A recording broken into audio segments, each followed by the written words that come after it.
ಕುಂದ್ರಿಸಿ ಪ್ರವಚನ ಚಲೋ ಆದು. ಹುಡುಗ 5 ವರ್ಷದವಾದ. ಅವಾಗಲೇ ಹೇಳಿದ 5ನೇ ವರ್ಷದಾಗ ಇತ್ಲಾಗ ಶಾಸ್ತ್ರ ಪ್ರವಚನ ಜೊತೆಗೆ ಹುಡುಗರು ಕೂಡ ಆಟ ಬಾಲಲೀಲೆಗಳು ಚಲೋ ಆದವು. ಸಿದ್ಧನು ಅವನ ಒಳಗೆ ಎಂಥ ತೇಜಸ್ವಿತ್ತು, ಅವನ ಮುಖಂಡತ್ವ ನಾಯಕ ಗುಣ ಹೆಂಗಿತ್ತಂದ್ರೆ ಎಲ್ಲ ಹುಡುಗರ್ಲಿಗೆ ಲೀಡರ್ ಅವ ಯಾವ ಆಟ ಹೇಳ್ತಾನೆ ಅವ ತಡೆ ಆಟ ಆಡೋದು. ದಿನ ಆಡಿ ಆಡಿ ಬೇಸರಾಗೈತೋ, ಇವತ್ತೊಂದು ಹೊಸ ಆಟ ಆಡೋ ನಂದು ಸಿದ್ಧ. ಹುಡುಗರಂದು ಎಂಥ ಆಟ, ಇವತ್ತ ಆನೆ ಮ್ಯಾಲ ನಮ್ದು ಅಂಬಾರಿ ಮೆರವಣಿಗೆ. ಇವತ್ತು ಆನೆ ಮ್ಯಾಲ ಅಂಬಾರಿ ಮೆರವಣಿಗೆ, ನಾನು ರಾಜ ನೀವು ನನ್ನ ಮೆರವಣಿಗೆ ಮಾಡ್ಬೇಕಂದ ಸಿದ್ಧ. ಹೆಂಗ್ ಮೆರವಣಿಗೆ ಮಾಡೋದು? ಒಬ್ಬರು ಡೋಲ್ ಬಾರಸ್ರಿ, ಒಬ್ಬರು ಪಿಪಿ ಊದ್ರಿ. ಮತ್ತು ಡೋಲ್ ಯಾವ್ದು? ಸುಮ್ಮನೆ ಯಾವ ಒಂದು ತಾಟ್ ತಗೊಂಡು ಬಡಿಯಾಕತ್ತ, ಒಂದು ಕಡ್ಡಿ ತಗೊಂಡು ಊಬಾಕತ್ತ, ಡುಮ್ ಡುಮ್ ಡುಮ್ ಪಿ ಚಲೋ ಅದು. ಕರೆ ಆನೆ ಎಲ್ಲೈತೋ ಅಂದ್ರು. ನಮ್ಮ ಮನ್ಯಾಗ ಐತಿ ಬರ್ರಿ ಆ ನಿಂತ ಕರ್ಕೊಂಡು ಬಂದ. ಅವ್ರ ಮನ್ಯಾಗ ಹಕ್ಕಿ ಮನ್ಯಾಗ ಒಂದು ಬಲವಾದ ಎಮ್ಮೆ ಇತ್ತು ರೀ, ಭಾಳ ದೊಡ್ಡದಿತ್ತದ ಎಮ್ಮೆ. ಇದ ನೋಡ್ರಿ ನಮ್ಮ ನಿಂತ ಎಮ್ಮೆ ಬಿಚ್ಕೊಂಡು ಬಂದ. ಅಂಗಳದೊಳಗ ಹೊಂಡದ ಮೆರವಣಿಗೆ, ಮುಂದೆ ಹುಡುಗರು ಬಾರಸ್ಕೊಂತ ಕುಣ್ಕೊಂತ ಕೂದ್ಕೊಂತ ಹೊಂಟಾವ. ಇವ ಆನೆ ಮ್ಯಾಲ ಹತ್ತಿ ಕುಂತಾನ. ಇದು ಆನೆ ಮುಂದಕ್ಕೆ ಹೆಜ್ಜೆ ಇಡವಲ್ದು. ಇದು ಆನೆ ಅಂದ್ರೆ ಗೊತ್ತಾದ್ಲ ಎಮ್ಮೆ. ಅದು ಭಾಳ ವಂಡಿತ್ತದ. ಅದು ಅವ್ರ ಅವ್ವನ ಬಿಟ್ಟು ಬ್ಯಾರೆದವ್ರಿಗೆ ಹಿಂಡ್ತಿದ್ದಿಲ್ಲದ, ಅವ್ರ ಅವ್ವನ ಬಿಟ್ಟು ಬ್ಯಾರೆದವ್ರು ಕೂಡ ಹೊಕ್ಕಿದ್ದಿಲ್ಲದ. ಅವ್ರ ಅವ್ವಗೆ ರೂಢಿ ಇತ್ತದ. ಸಿದ್ಧ ಎಟ್ಟು ಹಗ್ಗ ಜಗ್ಗಿ ಎಟ್ಟು ಬಡದ್ರು ಅದು ಮುಂದೆ ಹೆಜ್ಜೆ ಕೆತ್ತಿಡವಲ್ದು. ಹುಡುಗರು ಅಸಹ್ಯ ಮಾಡಿ ನಗಕತ್ರು. ಏನು ಸಿದ್ಧ ನಿಮ್ಮ ಆನೆ ಮುಂದಕ್ಕೆ ಬರವಲ್ದಲ್ಲೋ ಅಂತ ಆಡಿಸಾಡಿ ನಗೋದನ್ನು ನೋಡಿ ಇವನಿಗೆ ಅಸಹ್ಯ ಆಗಿ ಸಿಟ್ಟು ನೆತ್ತಿಗೆ ಏರ್ತು. ಎಲ್ಲಾ ಎಮ್ಮಿ, ನನ್ನ ಮಾತು ಕೇಳೋದಿಲ್ಲ ಅಂದ್ರೆ ನೀನು, ನನ್ನ ಮಾತು ಕೇಳಲಾರ್ದ ನೀನು ಬದುಕಿ ಆದ್ರೂ ಏನು ಲಾಭ ಐತಿ?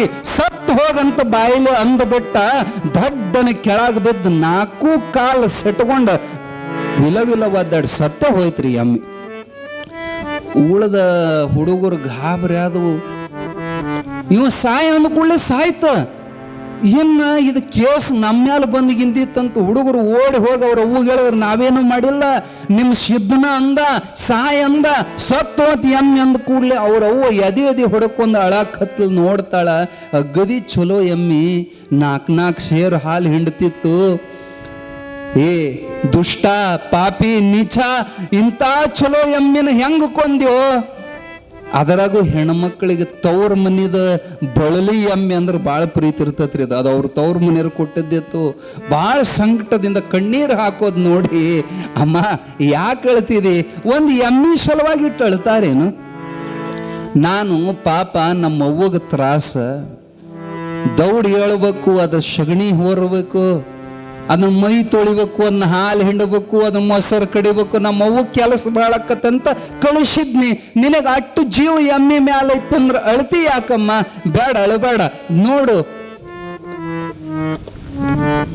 ಚಿಕ್ಕ ವಯಸ್ಸಿನಲ್ಲಿ ಘನ ಮಹಿಮೆಯ ತೋರುತ್ತಲಿ ಬೆಳೆದ, ಚಿಕ್ಕ ವಯಸ್ಸಿನಲ್ಲಿ ಘನ ಮಹಿಮೆಯ ತೋರುತ್ತಲಿ ಬೆಳೆದ, ಚಿಕ್ಕ ಪಾತ್ರೆಯ ಒಡೆದು ಎಳ್ಳಿನ ರಾಶಿ ತೋರಿಸಿದ, ಅಕ್ಕರೆ ಆಟಕ್ಕೆ ಎಮ್ಮೆ ಅಡ್ಡ ಬರೆ ಸತ್ತು ಹೋಗಲೆಂದ, ಬಿಕ್ಕಿ ಬಿಕ್ಕಿ ದುಃಖಿಸುವ ತಾಯಿಗಾಗಿ ಮತ್ತೆ ಜೀವ ನೀಡಿದ, ಸತ್ತ ಎಮ್ಮಿ ಬದುಕಿಸಿದ, ಸತ್ತ ಎಮ್ಮಿ ಬದುಕಿಸಿದ. ಸಿದ್ಧಾರೂಢನ ಚರಿತೆ ಹೇಳುವೆ ಭಕ್ತಿಯಿಂದ ಕೇಳಿ, ಎದ್ದ ಕೂಡಲೇ ನಿತ್ಯ ನೆನೆದರೆ ದುಃಖವಿಲ್ಲ ನೋಡಿ, ಎದ್ದ ಕೂಡಲೇ ನಿತ್ಯ ನೆನೆದರೆ ದುಃಖವಿಲ್ಲ ನೋಡಿ. ಅಕ್ಕರೆ ಆಟಕ್ಕೆ ಎಮ್ಮೆ ಅಡ್ಡ ಬರೆ ಸತ್ತು ಹೋಗಲೆಂದ, ಬಿಕ್ಕಿ ಬಿಕ್ಕಿ ದುಃಖಿಸುವ ತಾಯಿಗಾಗಿ ಮತ್ತೆ ಜೀವ ನೀಡದ. ಆ ಎಮ್ಮೆ ಮ್ಯಾಲ ಕೈ ಇಟ್ಟು ಓಂ ನಮ ಶಿವಾಯ ಅಂದ ಕೂಡಲೇ ಅವೇನು 4 ಕಾಲು ಸಟ್ಕೊಂಡು ಬಿದ್ದಿತ್ತ, ಬದುಗನೆ ಒಳಗೆ ಎಳಕೊಂಡು ಎದ್ದು ನಿಂತು ಬಿಡುತ್ತೆ ಎಮ್ಮೆ. ಇದು ಆಮೇಲೆ ಮಾಡುವಂತ್ರಿ ಅರ್ಚಕರು. ನಡುವೆ ಒಟ್ಟ ಯಾರು ಅಡ್ಡ ಬರಬೇಡ್ರಿ. ಏನು ಹೇಳಕತ್ತಿದ್ವಿ? 4 ಕಾಲು ಶೆಟ್ಕೊಂಡಿದ್ದ ಒಮ್ಮೆ ಒಳಗೆ ತಗೊಂಡು ಬುಡುಗನಿ ಎದ್ದು ನಿಲ್ತು. ನೂರಾರು ಮಂದಿ ಇದನ್ನು ನೋಡಿದ್ರು. ಅಬ್ಬಾ ಇವನ್ ನೋಡಕ ಸಣ್ಣವ, ಆದ್ರೆ ಇವನೊಳಗೆ ಎಂಥ ಮಹಿಮಾ ಆಯ್ತಪ್ಪ. ಇವ ನೋಡಕ ಮನುಷ್ಯರಂಗೆ ಕಾಣ್ತಾನೆ, ಇವನು ಯಾವುದೋ ಋಷೀಶ್ವರನೇ ಪುನರ್ಜನ್ಮಕ್ಕೆ ಬಂದಿರಬೇಕಂತ ಅವನ ಗುಣಗಾನವನ್ನು ಮಾಡ್ತಾ ಇರುವಾಗ ಅವ ಏನು ಗೊತ್ತಿಲ್ದನ್ಗತ್ತೆ ಓಡಿ ಹೋದ. ಹಡದ ತಾಯಿಗೆ ಆಶ್ಚರ್ಯ ಆಯ್ತು. ಆಕೆ ವಿಚಾರ ಮಾಡಿದ್ಲು, ಇವ ನನ್ನ ಮಗ ಅಲ್ಲ, ಬೋಳಾಶಂಕರನೇ ನನ್ನ ಹೊಟ್ಟೆ ಹುಟ್ಟು ಬರೋ ಸೂಚನೆ ಕೊಟ್ಟಿದ್ದ. ಅದಕ್ಕೆ ಈ ಎಳೆ ವಯಸ್ಸಿನ ಈ ತಾಕತ್ತು ಯಾರಿಗಾರ ಸಾಧ್ಯ ಆಗ್ತತ? 5 ವರ್ಷಕ್ಕೆ ಯಾವ ತಪಸ್ಸಿಲ್ಲ, ಯಾವ ಸಾಧನೆ ಇಲ್ಲ. ಸಾಯ ಅಂದ್ರೆ ಸಾಯ್ತು, ಎದೋ ಅಂದ್ರೆ ಎದ್ದು ನಿಲ್ತು. ಹಿಂಗೆ ಬಾಲಲೀಲೆ ಅಂತ ತೋರ್ತಾ ಒಂದು ಸಾರಿ ಸಂಕ್ರಾಂತಿ ಹಬ್ಬ ಬಂದಿತ್ತು. ಸಂಕ್ರಾಂತಿ ಹಬ್ಬಕ್ಕೆ ಎಲ್ಲರೂ ಎಳ್ಳು ಬೆಲ್ಲ ಹಂಚ್ತಿದ್ರು. ಹುಡುಗರೆಲ್ಲಾರು ಹಂದು ಸಿದ್ಧಗೆ ಎಳ್ಳು ಬೆಲ್ಲ ಕೊಟ್ಟರು. ಎಲ್ಲಾರ್ದು ತಿಂದೇವ. ಏನು ಸಿದ್ಧ, ಬರೀ ನಮ್ದ ತಿಂದು ನಮಗೆ ಹೊಳ್ಳಿ ಎಳ್ಳು ಬೆಲ್ಲ ಕೊಡಲಿಲ್ಲ, ಪರಸ್ಪರ ವಿನಿಮಯ ಮಾಡಬೇಕು, ನಮಗೆ ಕೊಡಲೇ ಇಲ್ಲಲ್ಲೋ. ಸಿದ್ಧಂದ, ನೀವು ಕೊಡ್ತೀರಿ ಬರೀ ಒಂದು ಮುಟ್ಟಿಗೆ, ನಾ ಕೊಡ್ತೀನಿ ಸಾಕನ್ನು ಒಟ್ಟು ಬರ್ರಿ ಮಕ್ಕಳ ಅಂದ. ಕರ್ಕೊಂಡು ಎಲ್ಲಿ ಬಂದ ಅಂದ್ರೆ ತನ್ನ ಮನೆ ಒಳಗೆ ಬಂದ. ಅವ್ರ ಅವ್ವ ಬಾವಿ ನೀರು ತರಕ್ಕೆ ಹೋಗಿದ್ಲು, ಯಾರು ಇದ್ದಿಲ್ಲ ಅಡುಗೆ ಮನೆಯಾಗ. ಆ ಹುಡುಗರು ಹಿಂಡ ಕರ್ಕೊಂಡು ಅಡುಗೆ ಮನೆ ನುಗ್ಗಿದ. ಎಳ್ಳಿನ ಗಡಿಗೆ ಭಾಳ ಎತ್ತರವಾದಂಥ ನೆಲವಿನ ಮೇಲೆ ಇತ್ತು. ಬೆಲ್ಲದ ಗಡಿಗೆ ಅಲ್ಲೇ ಕೆಳಗಿತ್ತು. ಬೆಲ್ಲ ಎಲ್ಲರಿಗೂ ಕೊಟ್ಟ ಹೇಳಬೇಕಲ್ಲ, ಅದು ಎತ್ತರಿತ್ತು. ಸಣ್ಣ ಸಣ್ಣ ಮಕ್ಕಳಿಗೆ ಸಿಗೋದಿಲ್ಲ. ನೆಲವಂತಿರ್ತಿದ್ವು ಆಗಿನ ಕಾಲಕ್ಕೆ. ಹಗ್ಗದ ನೆಲವಿನ ಮ್ಯಾಲೆ ಇತ್ತು. ಸಿದ್ಧ ಒಂದು ಉಪಾಯ ಮಾಡಿದ. ಉದ್ದವಾದಂಥ ಒಂದು ಕಟ್ಟಿಗೆ ತಗೊಂಡು ಬಂದ. ಆ ಗಡಿಗೆ ಬುಡಕ್ಕ ಓಂ ನಮ ಶಿವಾಯ ಅಂತ ಹಿಂಗ ಚುಚ್ಚಿದ. ತಳ ಒಡೆದು ಬಿಡ್ತು. ಜರ್ರ ಅಂತ ಎಳ್ಳು ಸುರಿಯಾಕತ್ತು. ಎಷ್ಟು ಎಳ್ಳು ಸುರಿತಪ್ಪ, ಎಷ್ಟು ಎಳ್ಳು ಸುರಿತಂದ್ರೆ ಅಷ್ಟು ಮಂದಿ ಬೊಗಸಿ ಗಟ್ಲೆ ತುಂಬ್ಕೊಂತಾರ, ತಿಂತಾರ ಎಳ್ಳು ಬೆಲ್ಲ. ಹೊಟ್ಟೆ ತುಂಬ ತಿಂದ್ರು ಇನ್ನೂ ಸುರಿಯಾಕತ್ತೈತಿ. ಗಡಿಗೀಟ ಎಳ್ಳು ರಾಶಿ ಬೆಳಕತ್ತೈತಿ. ಮನುಷ್ಯಂದ ಆಶೆ ಇಷ್ಟು ಕೆಟ್ರಿ, ಹೊಟ್ಟೆ ತುಂಬಿದ ಬಳಿಕ ಏನಂತಾನ, ಬೆಳಕತ್ತಿತ್ತಂದ್ರೆ ಬಿಡ್ಬೇಕು ಯಾಕ?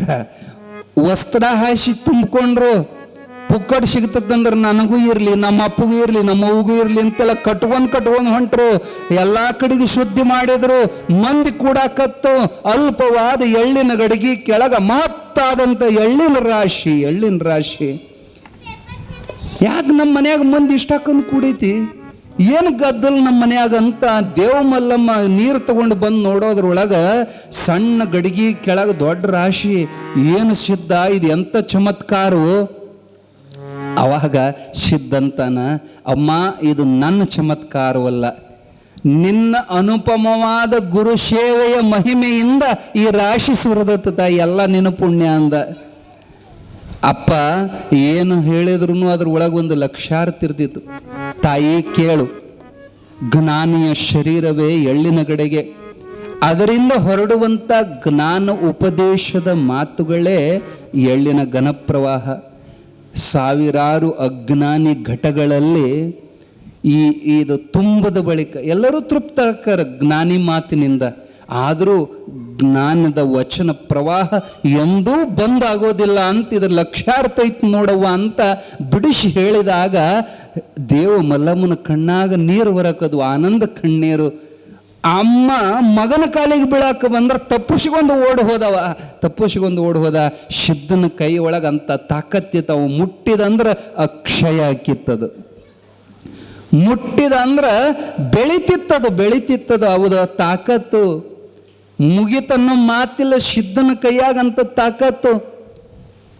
ಒಂದ್ಸಾರಿ ಸಿದ್ಧಾರೂಢಪ್ಪರು ಹುಬ್ಳಿಗೆ ಬಂದ ಬಳಿಕ ದೊಡ್ಡ ಮಹಾತ್ಮ ಎಲ್ಲರೂ ಮನೆ ಕರ್ಕೊಂಡು ಹೋಗ್ತಿದ್ರು.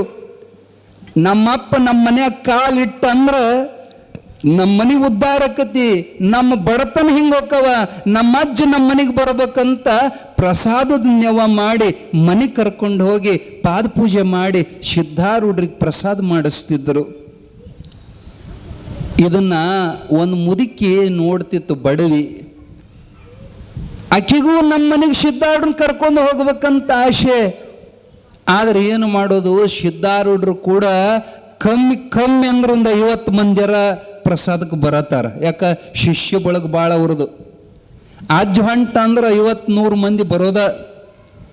ಈಕ್ಯಾರ ರಟ್ಟಿ ಮೇಲೆ ಹೊಟ್ಟಿ ತುಂಬ್ಕೊಂಡು ಮುದುಕಿ ಅಜ್ಜನ ಕರ್ಕೊಂಡು ಹೋಗ್ಬೇಕನ್ನ ಆಶಿ. ನಿಮ್ಮ ಕಡೆಗೆ ಒಂದು ಗಾದಿ ಅಂತಾರೆ ನೋಡ್ರಿ, ಅಕ್ಕಿ ಮ್ಯಾಲೂ ಆಶಿ ನೆಂಟನ ಮ್ಯಾಲೂ ಪ್ರೀತಿ ಅಂತ. ಅಜ್ಜನರ ಒಯ್ಬೇಕಂತಾಳ, ಮನೆಯಾಗರ ತಾಕತ್ತಿಲ್ಲ. ಒಂದಿನ ಗಟ್ಟಿ ಮನಸ್ಸು ಮಾಡಿ ಸಿದ್ಧಾರೂಢರ ಕಡೆಗೆ ಬಂದ ಬೇಡ್ಕೊಂಡ್ಲಂತ, ಅಜ್ಜ ನಮ್ಮ ಮನೆಗೆ ಬಿನ್ನಾಕ ಬರ್ಬೇಕಪ್ಪ. ಬರ್ತೀನ್ವ, ಯಾವಾಗ ಬರ್ಬೇಕು ಅಪ್ಪ? ನಾಳೆಗೆ ಬರ್ಬೇಕ್ರಪ್ಪ. ಆಯ್ತು ಬರ್ತೀವಿ, ಸಂತೋಷ. ನಾಳೆ ಮಧ್ಯಾಹ್ನಕ್ಕೆಲ್ಲ ತಯಾರು ಮಾಡ್ಕೋ. ಯಪ್ಪ ತಪ್ಪು ತಿಳ್ಕೊಬೇಡ್ರಿ, ಒಂದು ಸ್ವಲ್ಪ ವಿನಂತಿ. ನಾ ಬಡವಿಯಪ್ಪ, 4 ಮಂದಿ ಮನೆಯಾಗ ಕಸ ಮುಸುರಿ ಮಾಡಿ ಬಾಳೆ ಮಾಡ್ತೀನಿಪ್ಪ. ನನಗೆ ಹಿಂದೂ ಮುಂದೂ ಯಾರೂ ಇಲ್ಲ ಅಜ್ಜ. ಭಾಳ ಮಂದಿ ನಮ್ಮ ಮನೆಗೆ ಬಂದ್ರಂದ್ರೆ ಅಷ್ಟ್ರಿಗೂ ಉಣಿಸುವಷ್ಟು ಶಕ್ತಿ ನನಗಿಲ್ಲ ಅಜ್ಜ. ದಯವಿಟ್ಟು ನೀವು ಪ್ರಸಾದಕ್ಕೆ ಬರೋ ಮುಂದೆ ಯಾವ್ದಾರ ಒಂದು ಸಣ್ಣ ಹುಡುಗನ, ಮತ್ತು ದೊಡ್ಡವ್ರಂತಂದ್ರೆ ಭಾಳ ಉಣ್ತಾರಲ್ಲ, ಅದಕ್ಕೆ ಒಂದು ಸಣ್ಣ ಶಿಷ್ಯನ ಕರ್ಕೊಂಡ ನಮ್ಮ ಮನೆಗೆ ನಾಳೆಗೆ ಬರ್ಬೇಕ್ರಿಪ್ಪ, ಭಾಳ ಮಂದಿ ತರಬೇಡ್ರಿಪ್ಪ ಅಂತ ಮುದುಕಿ ಯುದ್ಧದ್ದೆಲ್ಲ ಓಪನ್ದಾಗ ಹೇಳ್ತ. ಪಡ್ತನ ಭಾಳ ಕೆಟ್ಟರಿ. ಸಿದ್ಧಾರೂಢಪ್ಪವ್ರಿಗೆ ಅರ್ಥ ಆಯ್ತು. ಆಯ್ತಮ್ಮ, ನೀ ಚಿಂತೆ ಮಾಡಬೇಡ, ನಾಳೆಗೆ ನಾವು ಇಬ್ಬರ ಬರ್ತೀವಿ ತಗೋ ಅಂತ ಹೇಳಿ ಕಳಿಸಿದ್ರು. ಮರುದಿನ ಮಧ್ಯಾಹ್ನಕ್ಕೆ ಪ್ರತಿದಿನ ಒಂದೊಂದು ಕಡೆ ಭಿನ್ನ ಇರೋದ. ಅಪ್ಪವ್ರು ತಯಾರಾಗಿ ಹೊಂಟ ಕೂಡಲೇ ದಿನ ಕರಿತಿದ್ರು, ಬರೋ ನೀ ಬರ್ರಿ ಅಂತಿದ್ವಿ. ಇವತ್ತು ಕರಿಲಂಗನ ಹೊಂಟಾನ ಅಜ್ಜ. ಬಹುಶಃ ಯಾವುದೋ ಲಕ್ಷ್ಯದಾಗ ಅಜ್ಜ ನಮ್ಮನ್ನು ಮರ್ತಿರ್ಬೇಕಂತ ಒಂದೊಂದ ಹಿಂದೆ ಬೆನ್ನು ಹತ್ತಿದವು. ಅಪ್ಪವ್ರು ನೋಡೇ ಇಲ್ಲ. ಅವರು ಎಷ್ಟೋಕೊಂಡು ದೂರ ಬಂದ ಮ್ಯಾಲ ಶಿವಾಯ ನಮೋ ಮನಕ್ ಏನು ಗದ್ಲಂತ ತಿರುಗಿ ನೋಡ್ತಾರೆ, ಹಿಂದೆ ಹಿಂಡ ಬರಕತ್ತೈತಿ. ಯಾಕೆ ಅವ್ರ ರೂಢಿನ ಆಗೈತವ್ರಿ ದಿನ ಹೋಗಿ ಹೋಗಿ. ಅದು ಏನಾತವತ್ತು ಹಣೆ ಬರಕ್ಕೆ ಹಿಂಗೆ ಹೋಗೋ ಮುಂದೆ ಅಕ್ಕಲಕೋಟೆ ಶರಣರ ಸಿದ್ಧಾರೂಢರ ದರ್ಶನಕ್ಕೆ 100 ಮಂದಿ ಭಕ್ತರನ್ನ ಕರ್ಕೊಂಡು ಯಾದವಾಡದ ಪುರಾಣ ಮುಕ್ತಾಯ ಆಗಿತ್ತು. ಅಲ್ಲಿ ಮಂದಿನೆಲ್ಲ ಕರ್ಕೊಂಡು ಸಿದ್ಧಾರೂಢ ದರ್ಶನಕ್ಕೆ 100 ಮಂದಿ ಕರ್ಕೊಂಡು ಅವರು ಎದುರಿಗೆ ಬಂದ್ರ. ಯಪ್ಪ ಎತ್ಲಾ ಹೊಂಟ್ರಿ, ಭಿನ್ನಾಕ ಹೊಂಟಿವಿ. ಯಪ್ಪ ನಾವು ಬರ್ತೀವಿ ನೋಡಿ, ಅದು ಹೊಣ್ತ ಮಂದಿ. ಅವರ ಒಂದು 50, ಇವರ 150 ಮಂದಿ ಹಂಗೆ ಹೊಂಟೆ ಶಿವಾಯ ನಮ ಅನ್ಕೊಂತ ಮುದುಕಿ ಗುಡಿಸಲು ಹೊರಗೆಲ್ಲ ರಂಗೋಲಿ ಹಾಕಿ ಮಡಿಯಿಂದ ಅಡುಗೆ ಮಾಡಿ. ಪಾಪಕ್ಕಿ ಮನೆಯಾಗಿದ್ದದ್ದು ನುಚ್ಚ ಮಜ್ಜಿಗೆ, ಸಣ್ಣ ಮಣ್ಣಿನ ಗಡಿಗ್ಯಾಗ ನುಚ್ಚು ಮಾಡ್ಯಾಳ ಮಜ್ಜಿಗೆ. ಯಾರ್ದೋ ಮನೆಯಾಗ ಬೇಡ್ಕೊಂಡು ತಂದಾಳ.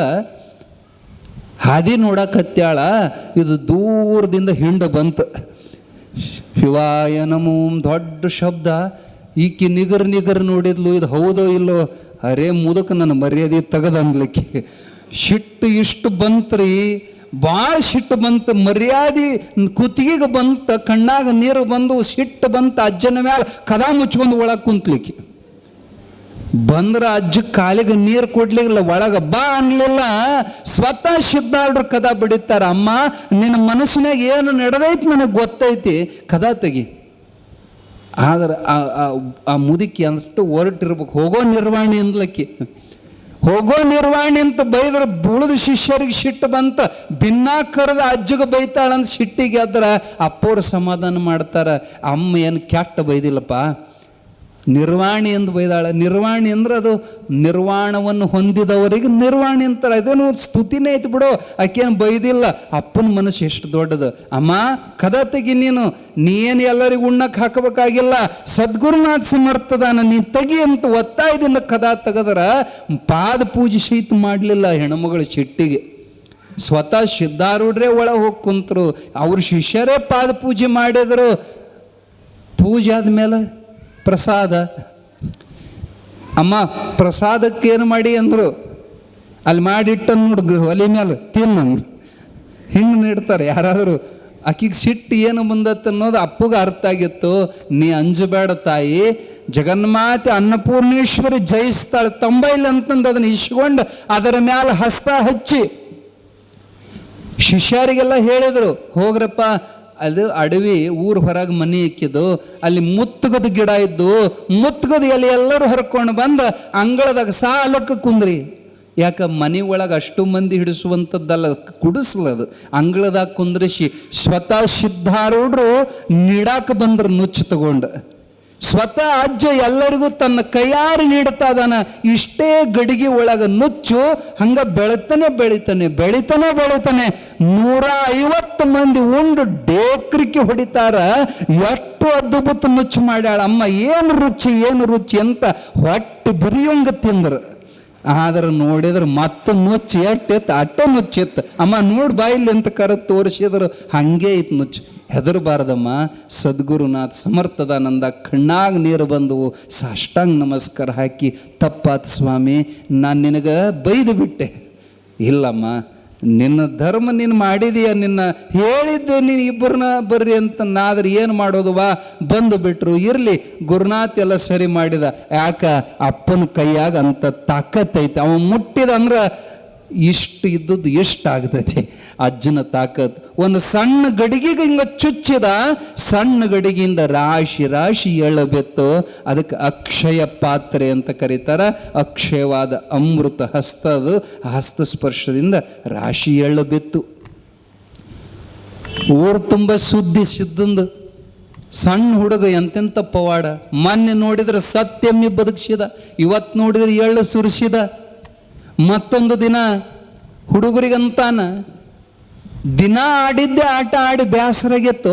ಇವತ್ತು ಒಂದು ದಿನ ನಾವು ನೀವು ಕೂಡಿ ವನಭೋಜನಕ್ಕೆ ಹೋಗೋಣ ಅಂತ ಊರು ಹೊರಗಿದ್ದಂಥ ಅಡವ್ಯಾಗ, ಇದ ಸೀಸನ್ ಅದು, ಇದ ಟೈಮು, ಮುಂಗಾರು ಮಳೆ ಬೀಳುವಂಥ ಸಮಯದೊಳಗೆ ಜಾಂಬಳಿ ಹಣ್ಣು, ನೀವೇನಂತೀರ ನೇರಳೆ ವನದೊಳಗೆ ಪ್ರವೇಶ ಮಾಡ್ತಾರ. ಸಾಕಷ್ಟು ನೇರಳೆ ಗಿಡಗಳು. ಹಣ್ಣು ತಿನ್ನೋ ಆಶೆಯಿಂದ ಹೋಗ್ಯಾರ. ಅಲ್ಲಿ ಕರ್ಕೊಂಡು ಬಂದವ ಸಿದ್ಧ. ಉಳಿದ ಹುಡುಗರು ಏನು ಮಾಡಿದ್ರು, ಹಣ್ಣು ನಮಗೆ ಸಿಗಾಕಿಲ್ಲ ಅಂತೇಳಿ ನಾ ಮುಂದೆ ನೀ ಮುಂದಂತ ಸಿದ್ಧನ ಬಿಟ್ಟು ಎಲ್ಲರೂ ಓಡಾಕತ್ರ. ಸಿದ್ಧಗೆ ಸಿಟ್ಟು ಬಂತು. ಮಕ್ಕಳ ಕರ್ಕೊಂಬಂದವ, ನನ್ನ ಬಿಟ್ಟು ಓಡಿ ಹೋಗಿರೆ, ನಿಮ್ಗೆ ಒಂದೂ ಹಣ್ಣು ಸಿಗ್ಲಂಗಾಗಲಿ ಅಂದ ಮನಸ್ಸಿನಾಗ. ಎಟ್ಟು ತಿರುಗಾಡಿ ಎಟ್ಟು ಗಿಡ ಹತ್ತಿ ಇಳಿದ್ರು ಒಂದೂ ಹಣ್ಣು ಸಿಗಲಿಲ್ಲ. ಎಲ್ಲ ಒಣ ಕಾಯಿದ್ದು, ಹಸಿ ಕಾಯಿದ್ದವು. ಅವಾಗ ಎಲ್ಲ ಮಾರಿ ಸಣ್ಣಕ್ಕೆ ಮಾಡಿಕೊಂಡು ಸಿದ್ಧನ ಕಡೆಗೆ ಹೊಳ್ಳಿ ಬಂದರು. ಏನೋ ಹಣ್ಣು ತಿಂದರೆ, ಇಲ್ಲೋ ಒಂದು ಹಣ್ಣು ಸಿಗಲಿಲ್ಲ. ಹಣ್ಣು ತಿನ್ನಂಗಾಗೈತಾ? ಹ್ಞೂ ಸಿದ್ಧ. ಅಲ್ಲಿ ಗಿಡದ ಮೇಲೆ ಒಂದು ಹಣ್ಣು ಬಿಟ್ಟತ್ ನೋಡಲ್ಲಿ, ಒಂದು ಹರ್ಕೊಂಬ ಅಂತ ತರಿಸಿದ. ಆ ಹಣ್ಣು ಕೈಯಾಗ ತಗೊಂಡ, ಓಂ ನಮಃ ಶಿವಾಯ ಅಂತ ನೆಲಕ್ಕೆ ಒಗದ. ನೋಡೋದ್ರೊಳಗೆ ಹಣ್ಣಿನ ರಾಶಿಯೇ ನಿರ್ಮಾಣವಾಯಿತು. 5 ವರ್ಷದೊಳಗೆ ಎಂಥ ಲೀಲಾ ಮಾಡಿದ. ಈ ಎಲ್ಲ ಲೀಲೆಗಳನ್ನ ನಾವು ತಿಳ್ಕೊಬೇಕು. ಅವ ನಿಮ್ಮಂಗೆ ಹುಟ್ಟಿ ಬಂದವಲ್ಲ, ಸಾಕ್ಷಾತ್ ಶಿವನೇ ಹುಟ್ಟಿ ಬಂದಾನಂತ ಇವೆಲ್ಲ ಪವಾಡಗಳನ್ನು ಮಾಡ್ತಾ ಹೊಟ್ಟೆ ಬಿರಿಯಂಗೆ ತಿಂದ್ರಿ. ತಿಂದ ಬಳಿಕ ಅರ್ಬಿ ಹಾಶ್ ಮತ್ತು ಮನೆಗೆ ಕಟ್ಕೊಳಕತ್ರ. ಸಿದ್ಧಗೆ ಸಿಟ್ಟು ಬಂತು. ಅಲ್ಲೋ, ತಿಂದದ್ದಲ್ದ ಮತ್ತೆ ಹೊಳೆ ಕಟ್ಕೊಳಕತ್ತೀರಿ. ಯಾವಾತನ ಉಪಕಾರದಿಂದ ಈ ಸಮೃದ್ಧವಾದ ಫಲಗಳ ರಾಶಿ ಸಿಕ್ತು ಅಂತ ಒಮ್ಮರ ವಿಚಾರ ಮಾಡಿದ್ರೇನು ನೀವು? ಅವಾಗ ಅವ್ರಿಗೆ ತೆಲಿಗೆ ಬಡಿತ. ಹೌದಲ್ಲ, ಈಶ್ವರ ನಮಗೋಸ್ಕರ ಈ ಸ್ವಾದಿಷ್ಟವಾದ ಫಲಗಳ ರಾಶಿಯನ್ನು ಕೊಟ್ಟಾನ. ನಾವು ಬರೀ ತಿಂದ್ವಿ, ಕೊಟ್ಟ ಗುರುವಿಗೆ ಧನ್ಯವಾದ ಹೇಳಲಿಲ್ಲ. ಒಬ್ಬರ ಹೇಳಿದ್ರೆ ಸಿದ್ಧ ಹಣ್ಣು ಕೊಟ್ಟೆ ಥ್ಯಾಂಕ್ಸ್ ಅಂತ, ಒಬ್ಬರು ಹೇಳಿ ಬರೀ ತಿಂದು ಮತ್ತೆ ಕಟ್ಕೊಳಕತ್ತಿದ್ರು. ನಾವು ನೀವು ಮಾಡ್ತಾ ಇರೋ ತಪ್ಪಿದೆ. 3 ಹೊತ್ತು ತಿಂತೀವಿ, ಕುತ್ತಿಗೆಗೆ ಬರೋತನ ತಿಂತೀವಿ, ನೀರು ಕುಡಿತೀವಿ, ತಿಂತೀವಿ. ಪೂಜೆ ಮಾಡಂದ್ರೆ ನಮಗೆ ಸೌಡಿಲ್ಲ. ಪೂಜೆ ಮಾಡಾಕ ನಮಗೆ ಕಂಟಕ ಬರ್ತೈತಿ. ಪೂಜೆ ಮಾಡಾಕ